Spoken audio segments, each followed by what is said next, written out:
Hi everyone, I'm in the Great North Museum, but I'm not alone. The character doesn't look too well.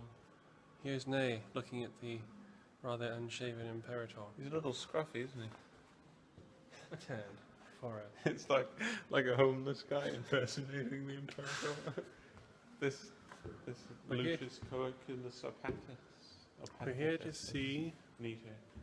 the Hadrian's Cavalry exhibit, and we found there's a whole lot of other stuff here as well, which one might expect since it is Hadrian's Wall country.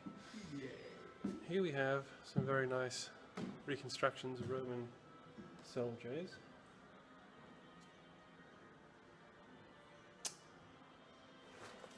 This chap here, you're exploring.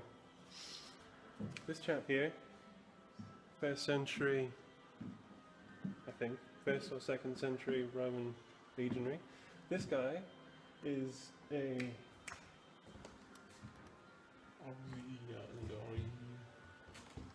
you can tell from the length of his sword and his helmet that he's probably a cavalryman. Is it legionary cavalry or auxiliary cavalry? Auxiliary cavalry. Yes, and although I'm not sure if I'd have put that helmet on that because it's quite a late or mid-2nd century helmet, I think. Very comfy. Protective though. And what the deal is here, we should pay attention to this because when we see this and that, whatever he's talking about, when we see the other Roman cavalry helmets, they won't look like that. Because this is a service helmet.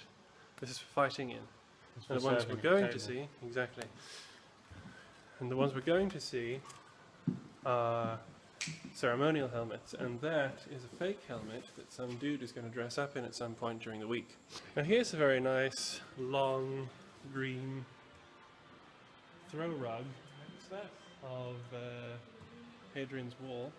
This of course went across the length of northern Britain to not only to protect the northern frontier of Britannia, delineating the line between civilization and savagery. Oh yes. Here we have some interesting tools. This bit here is Legionary Pickaxe, used every day on the march for They took that one away. digging the marching forts. Ooh, dear. The bayonet and bar are going to get through. Only if they can swim. So, as long as they keep an eye on it. Well, they can't. So, incursion. Yeah.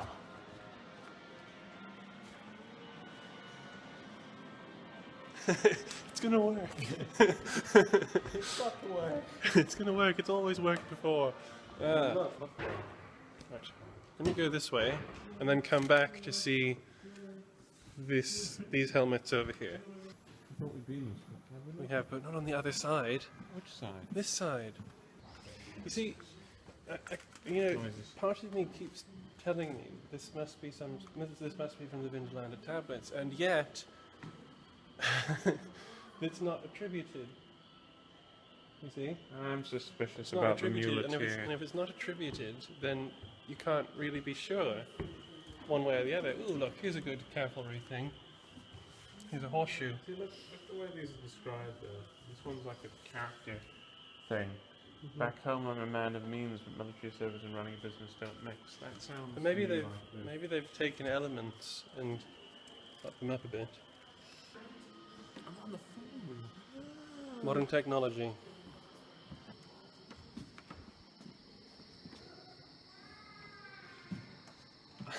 What were they thinking? The noises are unsettling. Or is that a dinosaur somewhere? Maybe on the second floor. Dinosaurs versus legions and a whole bunch of modern Oh no. Dinosaurs versus legions. Oh yes. Hollywood It's headed gonna here be like first. it's gonna be like the Great Wall of China. Like in Europe. Yeah! Wait, what? And the trailer for Hadrian's Cavalry. The power and splendor of ancient Rome. Narrated by Nay. Oh, that's a lot. A unique gathering of stunning objects from across Europe.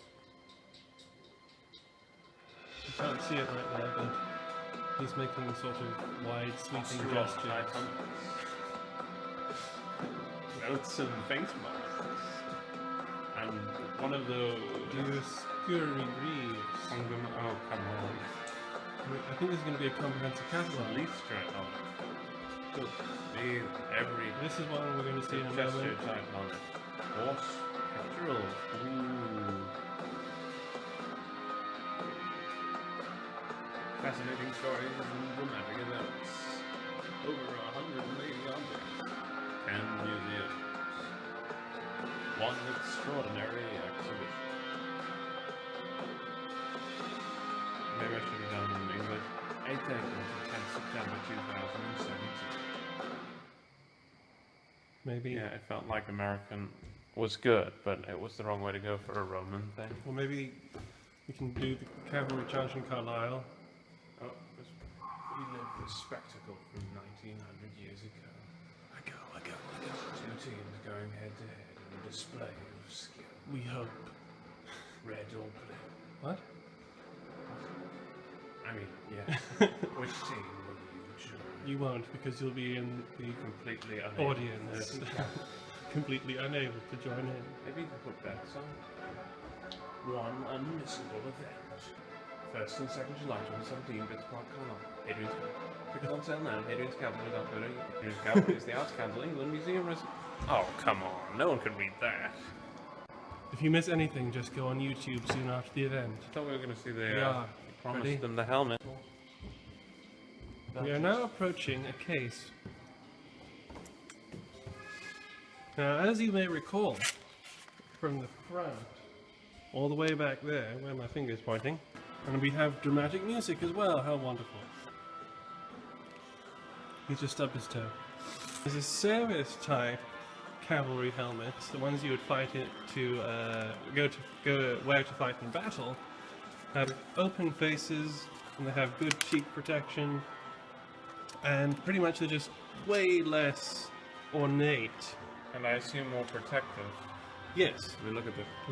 You can see that it's quite You get punched thin through bronze. Bronze is the best kind, not being the most resilient of weapons.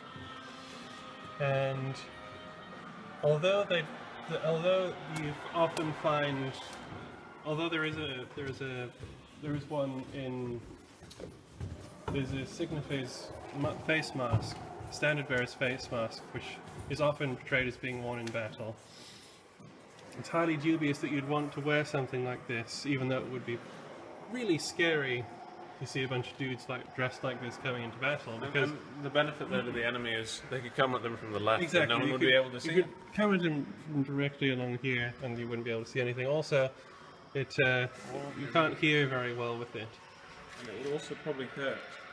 You see, it's made in two parts. You'd have to pad out the edges or something, or it would smash off your face as you rode. It's made in two parts. It's quite fun here just quickly because of his hair. The stylized sort of hair is what you see Emperor Hadrian himself. And originally, I believe that they were once had editions of polished silver on the front, or they were polished up, which made them look much more impressive. As you can see from the reenactors like this fellow, they would once have had bronze faces, and these decorations on top would have been picked out. And you can see here also it's meant to have a plume, this one. You can just see there where the crest would have been. Same on this one. The purpose for these things is to ride in the Hippica Gymnasia, or cavalry exercises, or horse exercises, Or the hip gym. which is, or was, the ultimate display of Roman cavalry prowess. That is when they're not slaying. And it was highly stylized and would occur on fields outside of barracks and for important officials because it was a really glitzy display. Each team would take turns at attacking each other, charging full pelt at the other line, stopping and flinging their javelins at them. Javelins, of course, were blunted, because obviously you don't want to kill your cavalrymen before they go into battle. But that is what these things were for. They were for display and to make a good show, and the writer Hadrian brings the whole thing to life with bobbing feathers and colours. Riders decked out in all their warlike panoply. In fact, it was over warlike panoply because this was a representation of war. And the Romans loved to make things look much cooler than they were. Precise. Of course, this is It's the bronze. This is a people that went to this big theatre to watch others Well, you see, that's the idea, isn't slay it? each other to pieces. That, of course, is the idea. They like them best. That was stylized real warfare because they Like dressed... Game of Thrones for its generation. Exactly. Only it was real. And they dressed up the gladiators to look like their idea of barbarians. These people are wearing masks that represent mythical figures. On top of them you find the goddess of victory and whatnot like that.